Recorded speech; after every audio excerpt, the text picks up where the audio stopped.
पण आणि निवडणुकीचा काय संबंध हे मला पहिले सांगा. हा संबंध मला असताना मला कोणीतरी विश्लेषण करा किंवा मला समजवा, माझ्या ज्ञानात भर टाका. कोण आजारी आहेत, बरे आहेत, प्रत्येक बरेच राहावेत अशी आमची सगळ्यांची अपेक्षा आहे.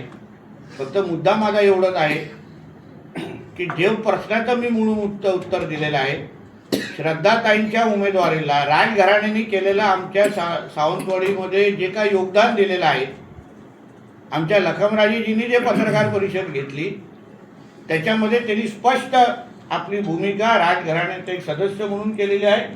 उद्या राजघराणं म्हणून सावंतवाडीमध्ये जसा आत्तापर्यंत सुंदरवाडीचा पूर्ण प्रवास हा राजघराण्याच्याच आशीर्वादाने होत आलेला आहे, तसेच पुढचाही प्रवास अजून चांगला करण्याच्या दृष्टिकोनातून राजघराणंच त्याच्यामध्ये चांगली केंद्रस्थानी असणार आणि प्रत्येक बाबतीमध्ये ते सहकार्य करणार.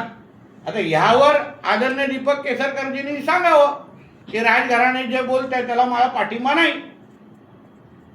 माझ्या प्रश्नाला टोलवाटोलवी करणं म्हणजे प्रश्नाला उत्तर देणं आणि आजारपणाचं कारण बाहेर आणणं असं नाही.